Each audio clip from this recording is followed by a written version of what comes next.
Então vamos começar a entender essa questão da relação nematóides com o manejo e o controle biológico, né? Nematóides são organismos que passam pelo menos uma parte da sua vida no solo. Nós temos alguns nematóides de parte aérea, como o Aphelencoides baeckii, causador da soja louca, ou retenção da haste em algodão, em feijão, em soja, né? Mas ele sobe para a parte aérea da planta, mas ele fica uma parte de sua vida no solo. A grande maioria dos outros nematóides que a gente conhece são estritamente de solo e raiz, atacando a raiz. Bom, vamos pensar nesse controle biológico. Vou fazer aqui uma relação com a ferrugem asiática da soja, a Phacopstra pachyrhizae. Ela está na folha. Se você aplicar um biológico para controlar a ferrugem na folha, primeiro, ele vai ter que sobreviver que aquele ambiente adverso, né, onde nós temos irradiação solar, pode secar. E outra coisa, ele vai ter que controlar a ferrugem ali naquela condição. Muitas vezes o ambiente não muito favorável para ele. Já o nematóide, ele está no solo, tem umidade, tem uma matéria orgânica, tem a planta, tem exudado radicular da planta. Então, o ambiente é muito mais favorável para o organismo de controle biológico ser aplicado no solo que ser aplicado numa parte aérea. É claro que nós temos tudo de exceção, né? Mas, de forma geral, o ambiente é muito mais favorável. Então, aqui é um primeiro ponto. Por isso, nós estamos vendo que o controle biológico está sendo muito utilizado para controlar pragas, doenças de solo, né? Como fusário, como risoctônia, como mufo branco, como nematóides. E a gente não está vendo tanto sucesso para doenças de parte aérea, foliares, né? Devido a isso. Além disso, vejam bem, eu vou dar alguns exemplos aqui puxando a minha realidade, que é centro-oeste, trabalhando muito com soja, milho e algodão. Vou chamar a atenção para a soja. Nós temos aí na soja três principais nematóides: nematóide do cisto, nematóide das lesões radiculares e nematóide das galhas. Bom, para mim o mais difícil de controlar é o nematóide do cisto, que é esse que está aqui nessa imagem, né? Veja como é que é o manejo nematóide do cisto. Primeiro, a gente tem que impedir que ele entre na área. Depois que ele entrou na área, a gente vai conviver com ele. Todo nematóide é assim. A gente vai conviver com ele. Segundo, rotação de cultura com uma planta que não seja hospedeira do nematóide do cisto.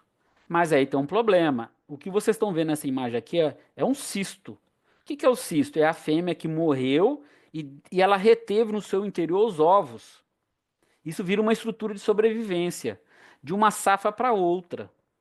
Então, se eu fizer uma rotação de cultura por 2 anos, esse cisto aqui ele pode ficar viável na área e esses ovos eclodirem e o J2 que está aqui sair e parasitar a soja novamente, né? Agora vamos puxar para a realidade de Mato Grosso. Quem fica 2 safras sem plantar soja?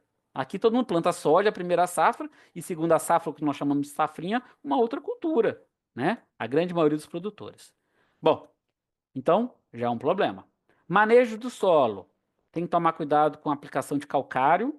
Esse nematóide ele gosta de solos bastante básicos, tá? Adubação aqui, principalmente com potássio, ajuda muito a planta a sair do problema, ela produzir um pouco mais. E matéria orgânica. Matéria orgânica é um gargalo para a agricultura do Centro-Oeste. E a matéria orgânica ela é muito importante para o controle biológico natural. A gente estimular aqueles micro-organismos que estão no solo. E esses micro-organismos que estão no solo, eles vão vir atacar esse cisto e vai colonizar esses ovos. Então a gente consegue, com solos que tem bastante matéria orgânica, reduzir a quantidade de cistos, tá? Mas é um gargalo. Isso aí a gente vem buscando na agricultura aumentar a matéria orgânica. Bom, variedades resistentes. Isso aqui eu fiz uma pesquisa para o estado do Mato Grosso. Nós temos aqui no estado do Mato Grosso 123 variedades de sojas com algum nível de resistência para o nematóide do cisto. Só que o nematóide do cisto ele tem 11 raças descritas. Em Mato Grosso tem as 11. E tem municípios em Mato Grosso que tem as 11, como exemplo Sorriso. Então, um produtor que vai plantar soja em Sorriso, ele precisa fazer o teste de raça para saber qual que é a raça de nematóide do cis que está na sua área. Custa R$ 1.000 e o produtor não quer fazer o teste pelo custo. Então, o que ele vai optar? Né?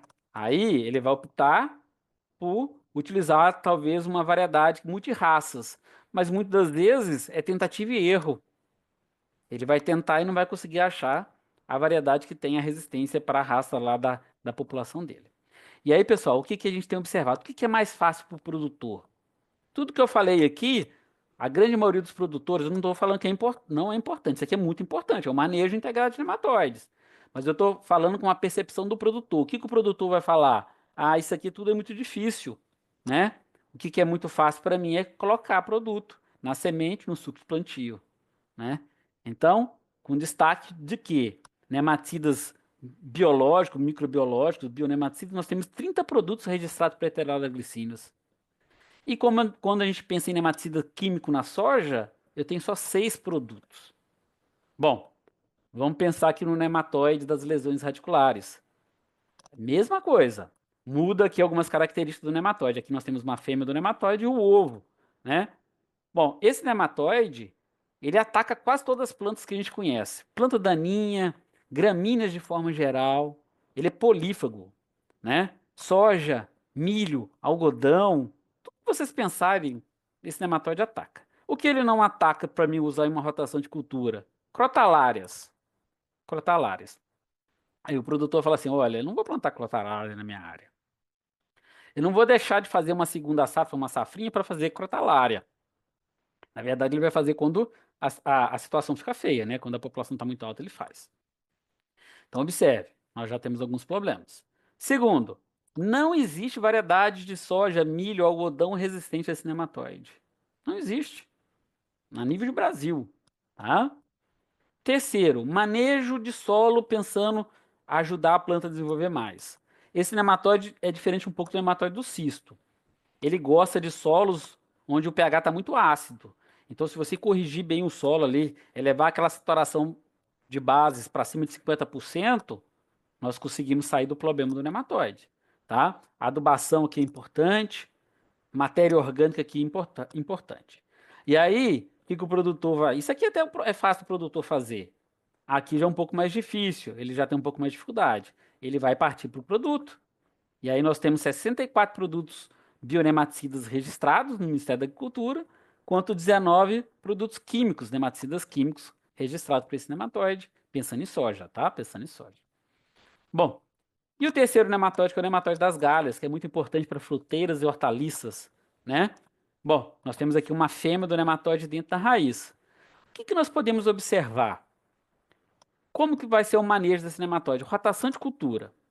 Só que a gente tem que saber qual raça do nematóide. Porque uma planta ela pode aumentar, se for dependendo da espécie, se é meloidose incógnita, como pode diminuir dependendo da espécie. Hoje nós temos aqui no Centro-Oeste incógnita javânica, né? Agora está chegando o enterolobe na soja. No Nordeste já tem muito problema com enterolobe, com incógnita, com javânica, né? São Paulo eu sei que tem muito problema com incógnita javânica. Bom, então assim, nós precisamos saber qual que é a espécie. Eu estou pensando aqui em grandes culturas e algumas hortaliças, mas tem algumas variações. Café, por exemplo, nós temos várias espécies de meloidose em café. Manejo de solo, aumentar a matéria orgânica. Aumentando matéria orgânica, a gente estimula os micro-organismos de controle biológico. Mas, como eu disse, já é um gargalo. Uso de variedades resistentes. Bom, então a variedade ela vai depender da espécie, né? Para soja, nós temos 29 variedades resistentes para meloidógene incógnita com algum nível de resistência. Algodão só existe uma variedade resistente. Todos os outros materiais de algodão são susceptíveis a meloidógene incógnita. Milho aqui no Mato Grosso não existe nenhum híbrido de milho que é resistente. Quando a gente parte para a meloidose javânica, a situação já é outra, é muito mais fácil. Nós temos várias variedades resistentes em soja, algodão não multiplica a meloidose javânica. Em milho, nós temos vários híbridos de milho que são resistentes, tá? Mas aí o produtor ele tem mais facilidade de aplicar produto, né? Ou químico ou biológico. Olha só, eu tenho 59 bionematicidas registrados para meloidose incógnita e 37 para meloidose javânica. E quando eu penso em químico, eu tenho 11 registrados para meloidose incógnita e 13 para meloidose javânica. Então observe, é um mercado potencial. Por quê? O produtor ele tem dificuldade de adotar algumas medidas de manejo de nematóide. E ele vai para o caminho mais fácil, que é o uso de biológicos.